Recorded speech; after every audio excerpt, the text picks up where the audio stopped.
Hey guys, I'm here. Welcome back for episode 2 of the final season of The Flash. Last week's episode saw Barry and Iris trapped in a time loop, forever repeating the same day until they're able to finally escape. It was a fun, lovely little episode. You know, it's a common occurrence in the Arrowverse is these Groundhog Day type episodes. But I think this one did it really well. And I love the things they did in the episode. The things that kind of still have me a little confused though, is the Caitlyn bits, the tail end of this. I don't know where this is going. I'm a little confused, I'm not gonna lie, as I'm sure some people, a lot of people are right now. But that aside, we got the big reveal right in the first episode of the major villain right now, pulling the strings behind the scenes of this new Captain Boomerang that's on the field. You know, Red Death. Red Death is here. Teased a few seasons ago, and now they're kind of delivering on it. How this comes into play, why they're building this time machine, what the drive is in this version of the character, I'm very, very curious to see. So we're gonna go ahead and hop in. If you want to see the full length reaction, check it out over on Patreon, or if you become a member of the channel, gives you access as well. It is a watch along format, so when you need your own footage and sync up with the time code, separate reaction the entire episode. Over there you get the same thing for all the other shows and movies that we cover here on the channel. You get to suggest and vote on what movies to react to each month. We got monthly Q&As, behind the scenes footage, and trying to make it worth your while since you aren't gonna waste support the channel. And guys, if you enjoyed this reaction, please leave a like, drop a comment, and subscribe if you're not already. We'll be continuing this journey. And then, of course, Superman and Lois is right around the corner. We got plenty of stuff coming your way. With that all said and out of the way, guys, let's go ahead and hop into episode 2. Here we go. What's happening here? Actually, it's kind of a good question. Very confusing story. One which we are happy to share. First, please meet. You can call me Snow. Wait, as in like Snow. Who are you? Honestly, I don't know. I want to find out who I am just as much as the rest of you do. What happened to Caitlyn?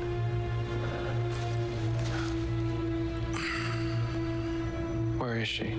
Caitlyn's dead, Barry. What? That's impossible. I know what you must be thinking, but I have a plan to bring Caitlyn back. Wow, they're really trying to daisy chain these resurrections. I will say, I'm not a fan of this Caitlyn storyline that they've got going on. I think both her and Frost have gotten just the huge short end of the stick as of late. I think they did a good job building Frost's arc to a conclusion, and then they're like, all right, let's fuck it up. This is what Caitlyn wanted. And when we're done, Frost will be back. Oh, he's not trying to help them get Caitlyn at all. You little sleazy piece of shit.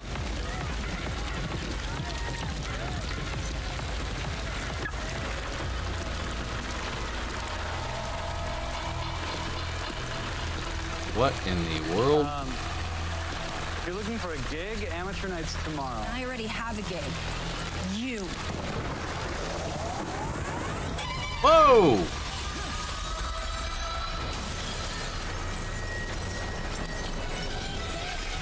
All you have to do is listen to the music.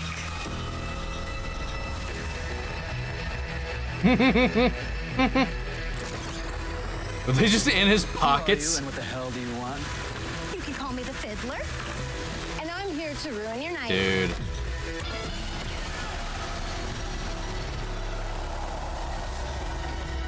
I love those ripples on the ground from the rain. Why are you doing this? You have something I need. Hartley! Tell your boss, I'll be back. Another person that can teleport. Whatever tech she's got and whatever tech she's after, it's got to be another thing connected to Red Death-O. What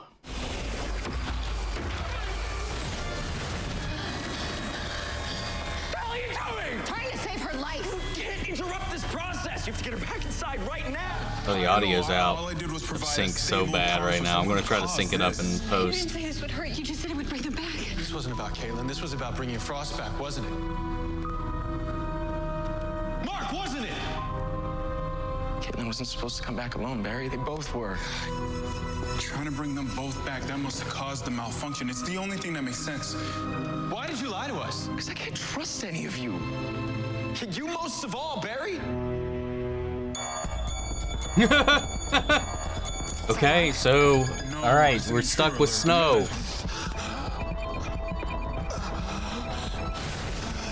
Hartley? Where's Caitlin? I need a doctor.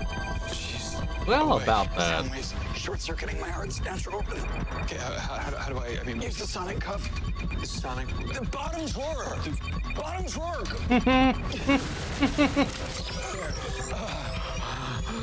Are you good? That's a magic little box. Took you long enough, Alan. I mean, I didn't know what you said. The bottom drawer. It was in the top drawer. I didn't even know you. Never mind. Let me rest. Hartley? It's Hartley, yeah. It's... How did you get in here and what happened to you? One, I used to work here. Great. And two, some musical psycho attacked me with her murder violin. Calls herself the Fiddler. Is this who attacked you? Her name is Izzy Bowen, only we were friends the last time we met. Oh, well, no need to unfriend Izzy on my account. It's not her. Barry, that's 2 new rogues in 2 days, and now Mark is lying to us too. Oh, Trouble in Paradise? Don't worry about it.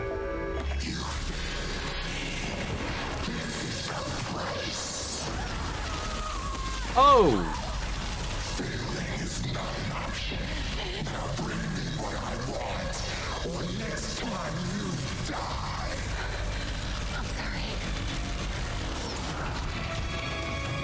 This is one of those hang-ups I have with any speedster villain like that who has their pawns. They could get it as fast as they needed to. Like, there's no need for this little cat and mouse game, I guess, other than to not show their hand.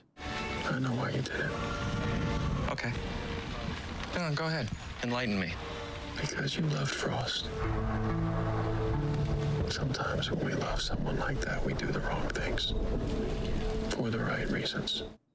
Barry would fucking know. Flashpoint. Are you saying that you're not mad at me anymore? No, I am.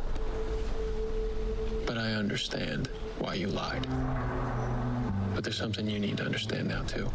How we operate. You are a part of this team now. And that means we have your back. But you need to have ours.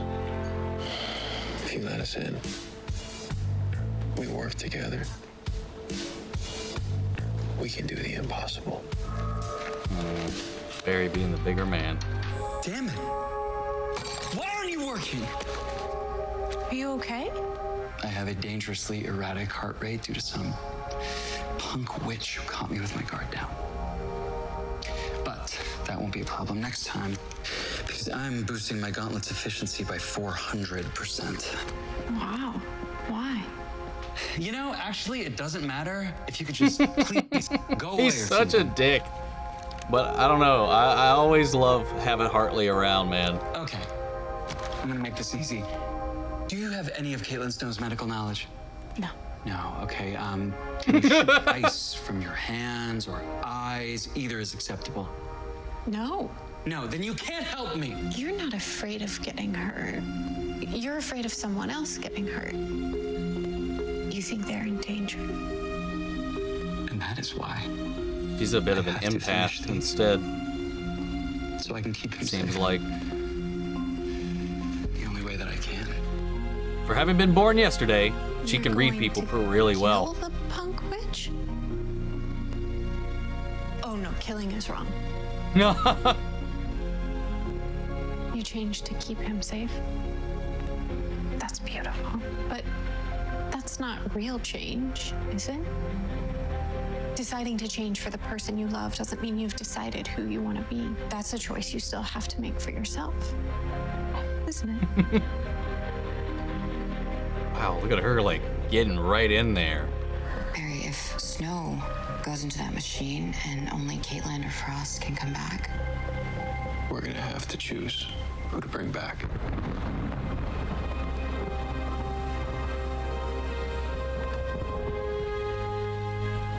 Great. The moment Kayla stepped into the CRC, she made her own choice about what she wanted. And what if we've been thinking about this all wrong? I know what we need to do. They need her to choose when she goes in? somehow you just seem like a friend. Then let's be friends. Am I a funny person? That would be nice. You are very... She's interesting. Whoever I am, I like myself. And 2, I don't want to go back inside that metal box. I'm afraid of the decision the team will make. You should make the decision for yourself. Really? Only you can decide who you're gonna be. Oh, okay, that's what we're doing. Still don't know how that helps, but So, you've made a decision? Not even. Whatever decision I make, it'll be mine. All mine. I don't think Mark's gonna be okay with that, though. Oh, God. I was starting to get bored of torturing your employees. She killed them all. Jesus. Mention that there are fates worse than death.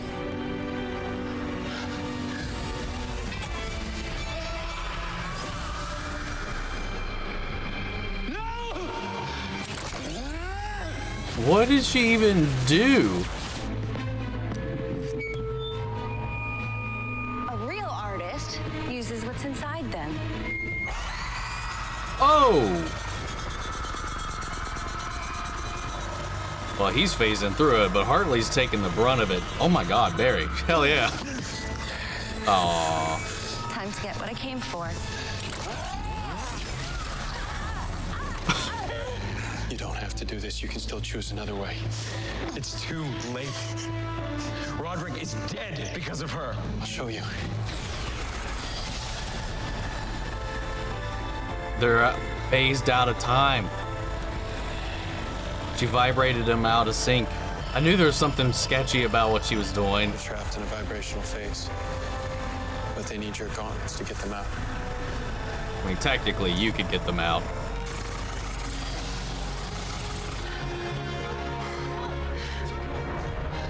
You made the right choice. And reset things in the process. What do you want to do with the Fiddler? You figure it out. I'm busy. I don't know why. I thought he was going to say, you figure it out, bitch. Wait, Boomerang? Looking, wandering around like a lost puppy. You all right there? Yep. He took the Fiddler. Oh, they nabbed his gauntlets. Great. Give Hartley an upgrade and then snatch it away. I'm not going back inside the CRC. What? I'm gonna choose my own path, be my own person. Whoever that ends up being. That's it?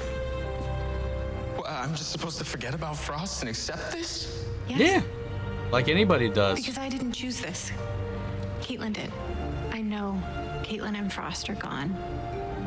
And we can mourn the flowers that have fallen from the vine. But Leaves from the vine. You need to get inside right now. Okay, that was always the plan. That was our plan. That was Caitlin's plan. Plans change. No! Whoa!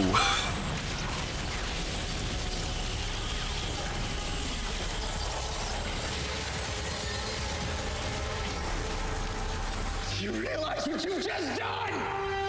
Yeah. I just helped a new friend. Aw. A little abrupt, a little terrifying there for a second, but Next time I see you, I am taking you down. is Mark gonna be okay? no. Doubt it. She also just has no powers, so I'm curious how she's gonna like fit into the status quo. Is it crazy to think that this new version of Caitlin is what she would have wanted all along? No, not at all. I think she'd like her. Got any weekend plans? Actually, I was thinking we could take in a geyser.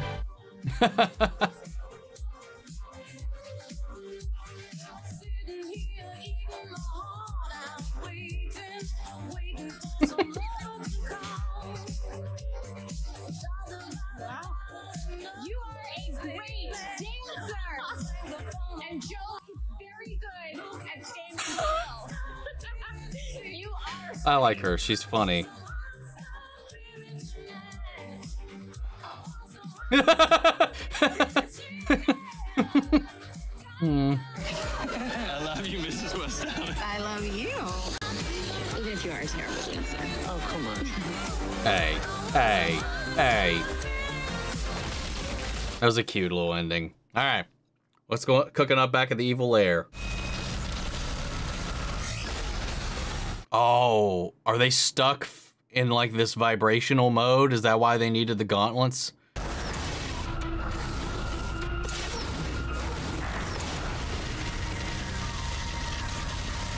Maybe that's why they can't grab anything for themselves. Yep. They're stabilized now. Makes sense. Okay. The Flash disgraced me.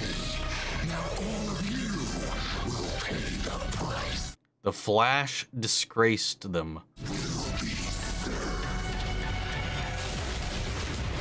Justice will be served. We got it immediately jumped into a preview of the next episode. Don't want to see that. That was a lot of fun. It was a lot of contemplation. It was a lot of like, what do we do next? What is Caitlyn's next move, her next story? What is the next evolution of this idea? And it was more like a very character-driven episode, like everybody kind of dealing with their feelings, and then just the consequences of their meddling with life and death, and the choices that were and were not theirs. You know, mainly Mark doing all of this out of his own desires for himself, and not really taking into account what Caitlyn wanted, what Frost would have wanted. This was all just a selfish drive for him, and he was more than happy to sacrifice this third Snow for the one that he wanted. I was like, kind of one of the things I was thinking about the entire time. I was like, there's no way they're gonna like sacrifice her. Maybe this will just not go the way they planned, because like it's an ethical line that I don't feel like the team would cross in this situation if it couldn't bring all three back. I don't think they would trade this person for anybody that they knew. I don't think anybody that, I don't think Frost or Caitlyn would have wanted that either. But yeah, but she's got no powers. She has like this emotional freedom that Frost definitely never had, and that Caitlyn always struggled to have because of everything that's happened to her. So she's like this fresh reset of a character just in the tail end of the show. It's a really interesting decision. So I'm wondering how she's going to contribute in the long run, or is she just going to be another background character, another way to just kind of keep one of our regulars around. Yeah, the Cecile stuff, it's just not hitting with me. Joe wanting to get out of the city, it's just them trying to explain away like why he's not going to be in most of the season, I imagine. Which I wonder if that means like Cecile's going to make the choice to stay here and Joe's going to leave. Is my guess. The little hiccup in the middle of the episode with Allegra and Chester, I don't think that was necessary at all. But I love all the stuff with Barry. I loved all the stuff with Iris. I loved all the stuff with Keown. I loved all the stuff with Hartley. Even I love Hartley. He's such a snarky little bitch, but like he in a way kind of like has earned it, and I like that he is still trying to figure out who he is at his core. And I love the choice that he made. I hope we see him more than just this episode. I hope he sticks around, but it's also nice to see that this Captain Boomerang is sticking around as well. That they're kind of building up. I think they're probably going to be building up to a Rogues episode, so I hope, because they got him, the Fiddler now, though I just don't know who else it's going to be. But I like that the gauntlets that they stole from Hartley, I like how it wasn't necessary to the overall plan, it was necessary to stabilizing Red Death. Maybe much like Fiddler's violin has been doing, trapping these beings out of phase. Maybe that's what Barry or somebody in the past, present, or future or something did to this character, this version of Red Death, and the side effect of them finally being able to break free is they're constantly vibrating. So it would explain why they need henchmen to go get the things that they need, because they can't physically touch any of them. That's why any of the times we've seen this character like punish one of their pawns is by running past them, letting their speed and the effect that they have on the room around them cause the effect. Like the lightning striking off of them when they're running past was like how they blasted the Fiddler away and stuff like that. We haven't seen any physical contact likely because they couldn't contact anything. So using Hartley's gauntlets, they were able to stabilize their vibrations and become tangible again, and we can now see the full-on suit, and it looks pretty wild. So something has already happened, it seems like. And so I don't know if this is they're cast out of time, if they were stuck out of phase. I'm not sure exactly what they're doing here, because in the comics, it's an alternate universe Bruce Wayne that steals the Speed Force, and he just murks everything. It's a wild comic run. I don't know how they're going to twist this in here, or like how they're going to tie that in. I'm curious to see how it pans out. I like the episode overall. It was a little more slow. It was a little more methodical. It was a little more character driven, and I kind of like that. It was just like, we have this lingering thread left over from the last season. We need to just go ahead and address it, and we went ahead and addressed it. It's done. It's out of the way. So that's at least nice. But yeah, let's see where we move forward. Guys, what did you think of the episode? What are some of your favorite moments? What are your thoughts and theories in regards to Red Death? I know the identity because it's already kind of been spoiled for me a long time ago when the stuff was floating around on the internet. So I'm just doing my best to not spoil it for anybody that just isn't in the know. So if you know, please be respectful and tag the shit out of any of your comments if you feel the need to talk about it. With that said, guys, sound off the comments. I'd love to know your thoughts. And if you enjoyed this reaction, please leave a like, drop a comment, and subscribe if you're not already. And remember, if you want to see the full-length reaction, you can check it out over on Patreon, or if you become a member of the channel, it gets you access as well. And speaking of before we go, I want to shout out our channel legends, Manny Sherritt, Ryan, Karen, Jason Coleman, Philly Vane, York, Corey Scott, Margaret Grace, Melita, Robert Anguiano, Raven McCann, Jeffrey Hale, M. Sephiroth, Jake Cantrell, Amy Becca, Josh Lee, and Aaron Myers. Thank you guys so much for your continued support. That's it for this video, guys. I'll see you all in the next one. Take care, everybody.